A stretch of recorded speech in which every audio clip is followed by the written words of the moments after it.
신실하신 하나님 아버지 감사합니다. 우리를 이 새벽에도 깨워주시고 주님의 몸 되신 전으로 불러주시니 감사합니다. 이 새벽에도 살아계신 하나님, 응답하신 하나님, 역사하심을 하나님을 만나는 놀라운 새벽이 되게 하여 주옵소서. 믿음으로 나오는 사랑하는 백성교회 성도님들을 축복하여 주시고 은혜를 부어 주옵소서. 악하고 어려운 세세 속에서 하나님의 은혜가 없이는 우리가 하루도 살 수 없음을 고백합니다. 성령님께서 우리와 동행하여 주시고 축복하여 주옵소서. 70여 년 전 이 땅에 하나님 민족 상잔의 비극이 있었습니다. 아버지, 그 아픔이 지금까지도 이어지는데 이 나라를 눈동자같이 지켜주셔서 남과 북이 분열되고 다투지 않게 하여 주옵소서. 아버지, 전쟁의 위협 속에서 강대국 속에서도 이 나라를 지켜주셔서 하나님의 복음의 한국, 선교의 한국이 다시 부흥되는 놀라운 역사가 있게 하여 주옵소서. 하나님의 나라를 위해 수고하시는 선교사님들과 전도자들을 기억하여 주시고 놀랍게 하나님의 은혜가 아버지 이 땅을 통하여 전 세계 가운데 열방 가운데 퍼져나갈 수 있도록 주님 도와주옵소서. 무엇보다 우리 백선교회가 주님 안에서 부흥되고 회복되길 원합니다. 아버지, 우리의 믿음이 주님 안에서 다 치유되고 회복되며 하나님의 사랑으로 아버지 다시 새롭게 시작하는 교회가 되게 하여 주옵소서. 영적인 부흥을 허락하여 주시고 성령의 놀라운 폭발적인 은혜가 있게 하여 주시옵소서. 우리 모든 성도님들에게 믿음을 더해 주시고 하나님을 기대하게 하시고 소망하는 놀라운 역사가 있게 하여 주옵소서. 다음 세대도 회복시켜 주시고 부흥할 수 있는 놀라운 은혜를 더하여 주옵소서. 무더위 속에서도 성도님들을 지켜주시고 가정과 직장과 일터 속에서 놀라운 하나님의 사랑이 충만케 하여 주시옵소서. 감사드리며 예수님 이름으로 기도합니다. 아멘. 찬송가 393장 찬송 부르겠습니다. 393장입니다.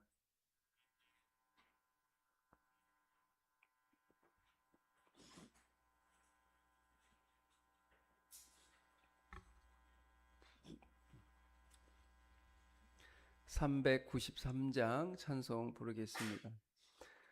오 신실하신 주 내 아버지여, 늘 함께 계시니 두려움 없네. 그 사랑 변찮고 날 지키시며 어제나 오늘이 한결같네.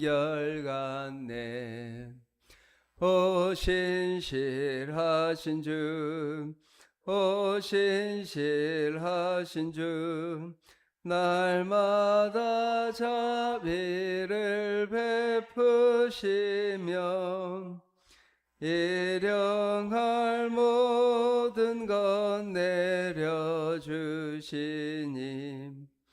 오 신실하신 주 나의 구주, 봄철과 또 여름 가을과 겨울, 해와 달 별들도 다 주의 것, 만물이 주 영광 드러내도다.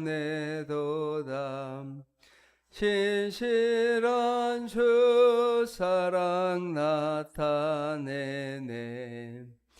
오 신실하신 주, 오 신실하신 주, 날마다 자비를 베푸시며 일용할 모든 것 내려주시니.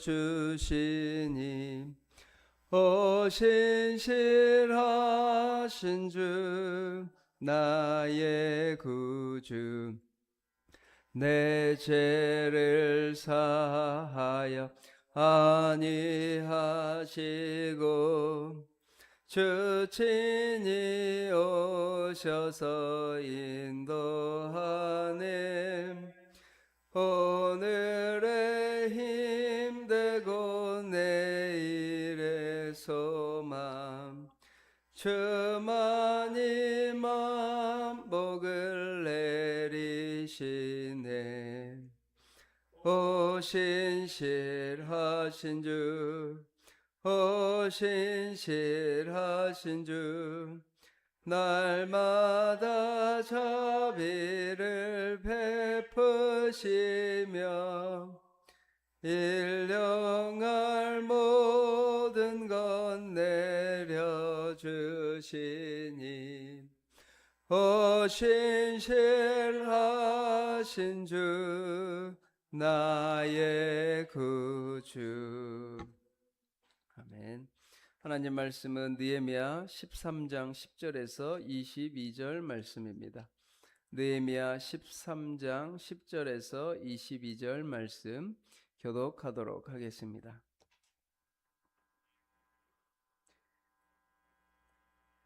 내가 또 알아본즉 레위 사람들이 받을 몫을 주지 아니하였으므로 그 직무를 행하는 레위 사람들과 노래하는 자들이 각각 자기 밭으로 도망하였기로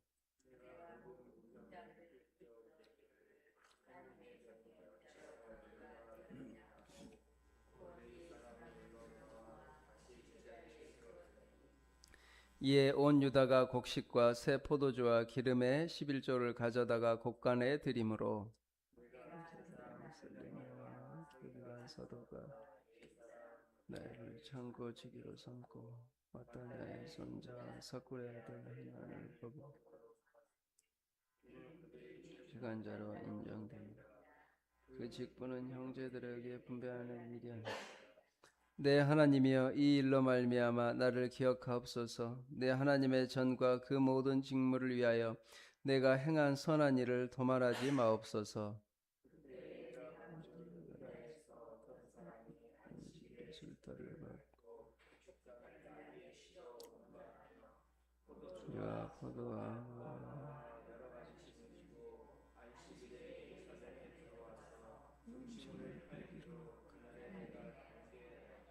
또 드롯 사람이 예루살렘에 살며 물고기와 각양 물건을 가져다가 안식일에 예루살렘에서도 유다 자손에게 팔기로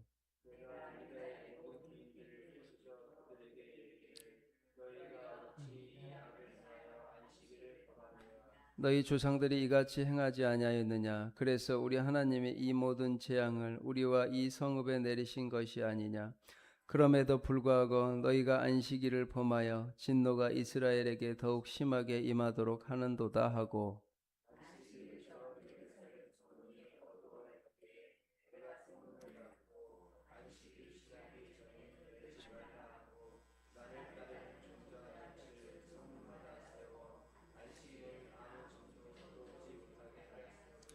장사꾼들과 각양 물건 파는 자들이 한두 번 예루살렘 성 밖에서 잠으로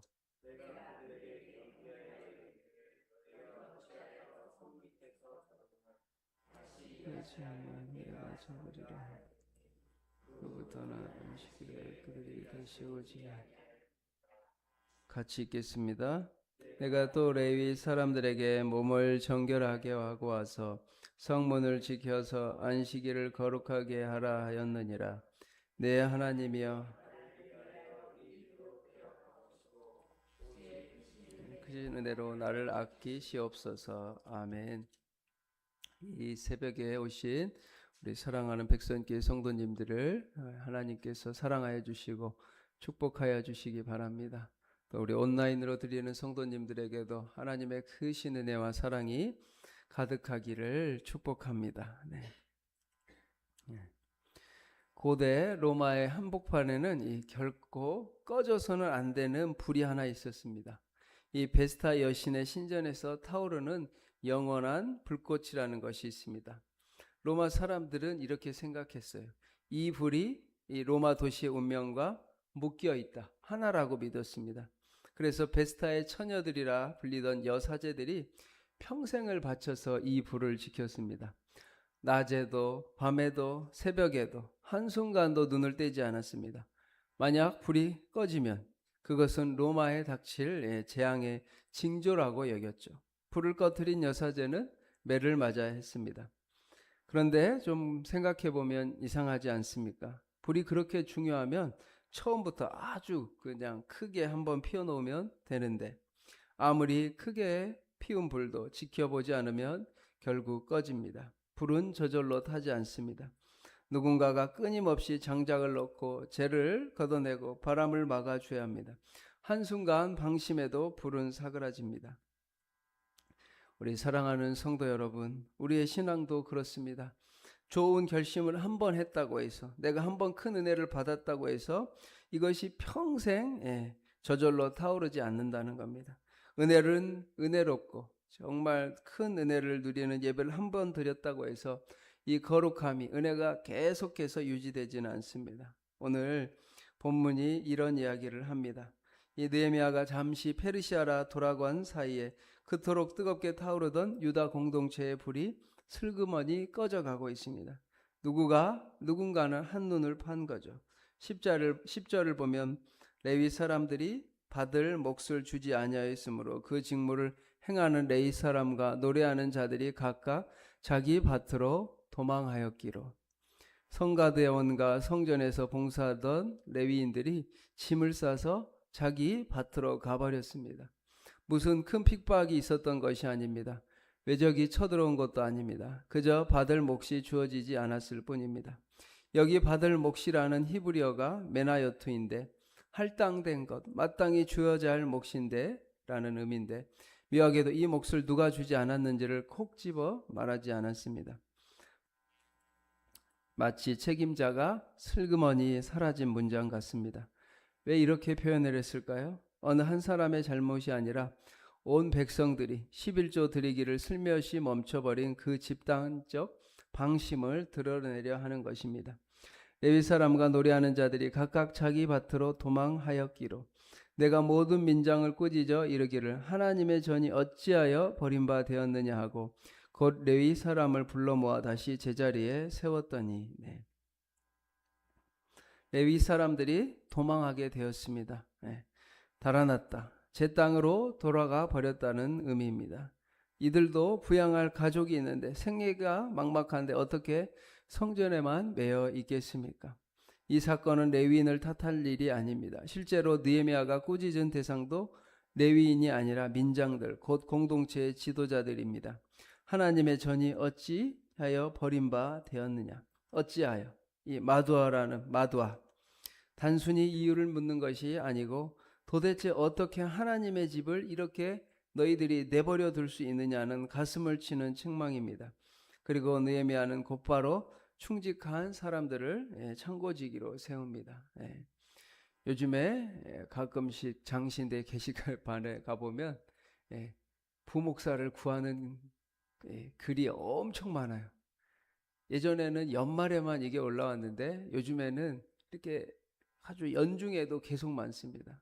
참 경기도 어렵고 사람들이 일할 자리도 없는데 목회자, 교역자는 없어서 난립니다. 우리 성도님들 다 의아하실 텐데 부목사를 구하지 못하는 시대가 왔습니다. 벌써.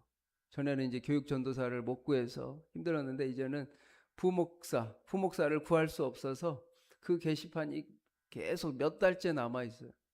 지방 같은 경우도 어렵습니다. 참 경기가 어렵고 일할 자리가 없는데 교역자는 없어서 이게 난리인 시대가 되었어요. 지금 마치 이 레위인들이 자신들의 생계가 막막하니까 다 자기 밭으로 돌아갔습니다. 요즘에 신대원생들이 사역을 안 한다고 합니다. 그래서 도대체 왜 신학교를 가고 왜 그러느냐 하면 알바하는 게 더 낫다는 거예요. 그냥 쿠팡에서 알바하는 게 마음 편하고 돈 버는 게 더 쉽다라는 이런 정말 이해할 수 없는 이야기를 하는 시대가 되어버렸습니다. 이처럼 어찌하여 하나님 앞에 이런 일이 일어나느냐고 버림바 되었느냐. 이에 느헤미야가 막 꾸짖자. 이제 12절 보면 이에 온 유다가 곡식과 새 포도주와 기름의 11조를 가져다가 곡간에 드리게 되었습니다. 그리고 이제 13절에는 그들은 가리켜 충직한 자로 인정되었다고 하는데 내가 제사장 부다야를 창고지기로 삼고 손자의 삭굴의 아들 하난을 버금으로 삼았나니 그들이 충직한 자로 인정됨이라. 그 직분은 형제들에게 분배하는 일이었느니라. 여기서 충직한 자로 인정되었다는 것은 충직한 그 유명한 아만입니다. 아멘의 어원이죠. 믿을 만합니다. 믿습니다. 하나님 그렇게 되길 원합니다. 아만, 아멘. 충직한 자로 인정되었다라는 거예요. 끝까지 신실하다는 뜻입니다. 꺼져 가던 불을 다시 살리는 데에는 자리를 지킬 아만의 사람이 필요했던 겁니다. 성도 여러분, 여기서 우리가 놓치지 말아야 할 진실이 있습니다. 예배는 저절로 유지되지 않습니다. 공동체의 거룩함도 저절로 굴러가지 않습니다. 돌고 있는 팽이는 관성으로 계속 돌 것 같지만 채로 치지 않으면 속도를 잃고 쓰러집니다. 우리가 계속해서 관리하고 거기 예배를 회복하기 위해서, 예배를 살리기 위해서 무던히 노력해야 한다는 거예요. 우리가 이만하면 됐다 하고 손을 놓는 순간 가장 거룩하던 자리부터 가장 먼저 식어갑니다. 베스타의 불이 그랬던 말입니다. 불이 식어가는 자리는 또 있었습니다. 이 안식일입니다. 그 당시에도 율법, 하나님께서 안식일을 지켜라고 했는데 느헤미야는 안식일에 사람이 술틀을 밟고 곡식단을 나르고 짐을 실어 예루살렘으로 들여오는 것을 목격합니다. 두로 사람들은 성 안에서 생선과 온갖 물건을 안식일에 버젓이 팔았습니다. 17절 말씀 한번 같이 읽겠습니다. 17절 시작. 내가 유다의 모든 귀인들을 꾸짖어 그들에게 이르기를 너희가 어찌 이 악을 행하여 안식일을 범하느냐. 하나님의 안식일을 범하게 되었습니다. 이제 성전에도 관심이 없었는데 흥미로운 것은 사람들의 자기 합리화죠. 이렇게 생각했습니다. 안식일에 물건을 파는 것, 율법을 어기는 거지. 하지만 돈을 주고 사는 거야 뭐 어떤가 이런 거죠. 파는 거는 죄다. 물건을 파는 거는 죄다. 그런데 사는 거는 괜찮다. 얼마나 그럴듯합니까? 죄 같지 않은 죄, 슬쩍 넘어갈 만한 죄, 이런 죄가 사실은 더 무섭습니다. 처음부터 막 큰 죄를 범하지 않아요. 하나하나 작은 일들, 양심에 거의 걸리지 않으면서 거룩의 경계성을 한 발짝 갉아먹기 시작합니다. 조금 이 한 발짝 정도는 괜찮아. 이렇게 죄를 범해도 괜찮아. 사람들은 자기 재산을 지키는 데는 그토록 인색하면서 정작 아껴야 할 시간을 지키는 데는 한없이 해프다고 합니다. 누가 내 땅 한 평을 침범하면 벌쩍 튀면서 내 시간이, 내 인생이 야금야금 빼앗기는 것은 태연히 내버려 둘 때가 있습니다. 유다 백성이 꼭 그랬습니다. 그들은 장사의 이익, 그 한 푼을 놓치지 않으려고 하면서 하나님이 거룩하게 구별해 두신 그 시간 너무나도 쉽게 흘려보내고 있었습니다. 세상은 우리의 돈을 노리는 것 같지만 실로 우리의 거룩한 시간을 가장 먼저 노립니다. 느헤미야가 어떻게 말했죠? 그는 안식일이 시작되기 전에 성문을 닫게 하고 안식일이 지나기까지 열지 못하게 했습니다. 그러자 장사꾼들이 성 밖에서 노숙하며 문이 열리기만을 기다렸어요. 거룩의 빈틈을 파고드는 집요함입니다. 그러나 느헤미야는 더 단호했어요. 20절에 보면 장사꾼들과 각양 물건 파는 자들이 한두 번 예루살렘 성 밖에서 잠으로 집요하다라는 거예요. 이렇게 돈을 위해서는 밤낮을 부리지 않고 하루를 기다리고 밖에서 합니다. 너희가 어찌하여 성 밑에서 자느냐? 만일 다시 이리하면 내가 너희를 잡으리라. 경계하다. 우드 15절과 21절에 나오는 거예요. 두 번, 세 번 단속하는 그 끈질긴 반복 속에 거룩을 지키려는 느헤미야의 결연한 의지가 들어 있습니다. 성도 여러분, 하나님의 법을 지킨다는 것은 그저 규칙을 외우는 일이 아닙니다. 하나님이 왜 그 법을 주셨는지를 깨닫고 그 뜻이 새어나가지 않도록 우리가 문을 지키는 일입니다.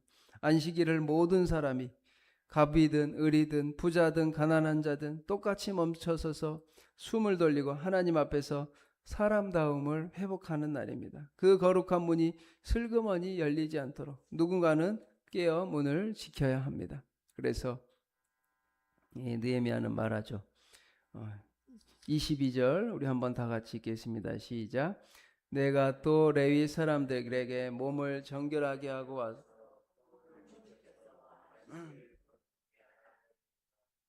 예, 하나님이여, 나를 위하여 이 일도 기억하시옵고 주의 크신 은혜대로 나를 아끼시옵소서.